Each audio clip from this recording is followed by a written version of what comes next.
So today morning they carried out the postmortem. We had a representative of the law society who was present during the entire period as they were carrying out the postmortem and the briefing that was done to them and also to the family. And it confirms what was originally seen. Previously, when viewing had been done, there were defense wounds on his hands, the way his face was swollen on both sides, even the black eyes that were on his face showed signs that this was not someone who hit his head and ended up killing himself. And so from the postmortem, what the doctor has said just agrees with what we had previously been informed and seen, that he was tortured and brutally murdered while in police custody. We want to know, as much as the IG of police has since released the people who have been indicted, we want to know who are the ones who picked him up from Homabay, because we do not know if he was tortured on the way before he got to the police station, because no one was able to see him until the father was informed about his untimely death. We want to see all those officers indicted. We want to know all the places he was taken to, so that we are sure that all evidence is properly collected. We want to ensure every single party and who is the one who gave orders for him to be picked up. Let every person who is in the trail to be held culpable for this heinous murder. This is a crime. What he was being purportedly being picked up for is a crime not known in law. And therefore, we even saw Kevin, what happened. They took him round in circles and he was not charged at the end of the day. And also that is malicious as well, and they should also be held accountable for picking up Kevin. So if it wasn't for what happened, Alfred would have been free.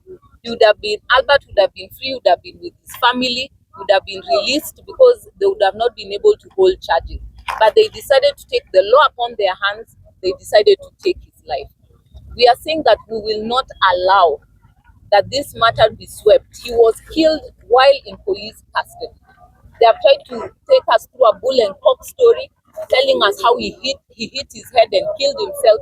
We want every single officer held responsible, from the one who issued orders to the ones who picked him up to the ones that he was handed off to. We were informed by the OCS that he spoke to the OCPD. We want to see him part and parcel of those who are being held culpable, because he lost his life while he was secured, where he should have been safe, where he should have been sound and waiting to be presented before a court of law. However, our police officers decided to become the courts of law. And therefore, as a country, as a people, we must not relent. We will continue to issue pressure. And we also tell our friends in IPOA, we want to see action. We do not want to see you making merry with the National Police Service. We want to see you taking action. And this is one thing that we are not going to take excuses about. We are not going to listen to any excuse you telling us that you've not been able to collect, you've not been able to get information. We have seen you sitting and talking to the heads of the National Police Service. We want to ensure that you shall be held accountable as well. You are the one who has been given the responsibility of investigating these police officers. We expect an expeditious process to be done. We expect to see the results and members of the public informed of what you have since found. Pathologists have done their work. It's time for you to now do your work. We want to see all those officers arraigned in court. We want to see our judiciary in action. Let us not leave any stone unturned. And also to the Director of Public Prosecutions, we want to see you also reviewing the proper charges, so that we can hold these individuals that have gone rogue to be held accountable. You cannot expect the people of Kenya to trust in this government, in this National Police Service, if they cannot get justice. We want to see justice for this family. The father narrated how he handed over his son, believing that he must have committed any offense, and therefore will be brought properly before court. But he ended up handing over his son to killers. And we want each and every murderer that was involved in this process to be held personally liable. Let them appear before court. Let them as well be indicted, each and every one of them. As Kenyans, let us not relent. We preach peace. We want peace. However, we cannot say there is peace without justice. Peace and justice come hand in hand. And so the government should ensure that we get justice. That's when the people of Kenya will get back the trust in this government, when they see action is being taken. It's an individual who made the decision to have him arrested. It's individuals who came and picked him from his house and took him and killed him. Let those individuals be held accountable. Let us hide no one. No one is above the law. Irrespective of which position you hold in the National Police Service, you should be held personally accountable. And no one should hide behind the executive. No one should hide behind any godfathers.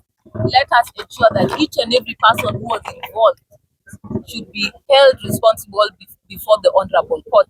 And we hope to get a briefing as soon as possible from the IPOA and the chairperson himself, telling us what actions they have since taken and when can we expect that they present their file before the Director of Public Prosecutions, so that we can be able to see the perpetrators brought before court.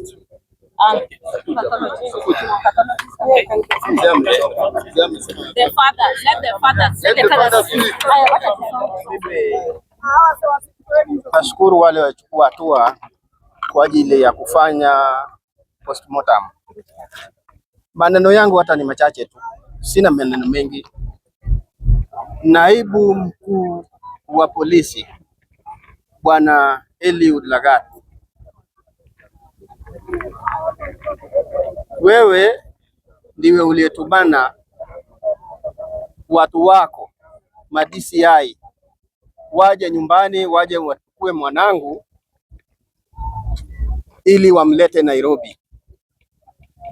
Kama mkuu wa polisi naibu, kwa heshima ambayo ninaheshimu nayo katiba ya nchi hii yetu ya Kenya, pamoja na heshima ninayopatia watumishi wa serikali ambao wanatumikia nchi hii yetu, nilipeana kijana wangu kwa heshima hiyo mkononi mwako, maana nilipata habari kupitia kwa watu uliowatuma waje wamchukue yeye. Baada ya kukabidhi huyu mtoto kwako, maana hawa ni watu uliowatuma tu, leo hii matokeo inatokea kwamba mtoto wangu amekufa kwa majeraha ya kupigwa.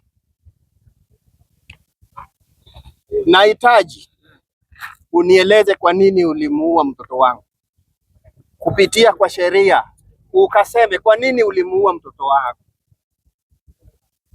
Alikukosea nini ambayo inagharimu kifo chake? Watu wanaongea kuhusu mambo ya ufisadi, hata ni wengi kabisa katika nchi hii yetu. Kwa nini mtoto wangu peke yake asulubiwe kwa ajili ya neno la ufisadi ambayo inahusu nchi nzima, abebe na ni mtoto wangu mmoja wa kipekee? Sasa nimebaki mkono mtupu. Nana atanielekeza katika maisha yaliyobakia?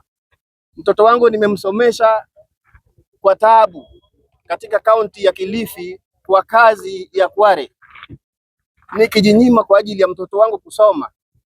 Alipohitimu nilikuwa nina matumaini, ndiposa nikatoka huko nikirudi Nyanza nikae nyumbani, kwa sababu mtoto amefika mahali kwa kunishika mkono. Sasa leo hii umenivunja mkono, umeniua. Kwa nini uniue? Unanidai nini? Amekuibia nini? Hayo ndio maneno ambayo nataka niongee kwako Bwana Eliud. Baada ya ripoti hii mzee wangu, na jana idara ya polisi ilitoa taarifa, lakini leo hii wewe unazungumza baada ya kupata ukweli ambao ulifanyikia mtoto wako. Ukipata nafasi ya kuzungumza na utawala wa taifa, ni rais wa polisi Kanja, ushazungumza na Bwana Lagat, wale ambao wanafanya upelelezi, kama baba ya Ojwang, utawaambia nini? Mimi nataka niongee kuhusiana na mambo ripoti ambayo nilipata kwa police station ya kwamba ilikuwa ni ya uongo kutokana na uchunguzi uliotokea leo. Niambiwa ya kwamba mtoto wangu amejigonga kwenye ukuta. Nauliza swali, huku kwenye makwapa pia unaweza kufika kwenye ukuta huko juu kwa kugongwa, huko kwenye kishogo na kwa magoti haya anaweza kufika huko kwenye ukuta huko juu kunakoonekana damu. Habari hizi zinamwendea tunayempenda rais wetu wa nchi hii. Tafadhali mzee wa nchi, tusaidie, nisaidie kama mwananchi anayetoa ushuru pia, na angalia haki kuwatendea wanyonge, sababu boma langu hata ilipigwa picha hata kabla kijana wangu kuondoka, wakaona kwamba huyu ni mfukara, hawezi kujitetea. Kwa hivyo lolote tunaweza kumfanyia mtoto wake ili kwamba iwe suluhu namna hiyo.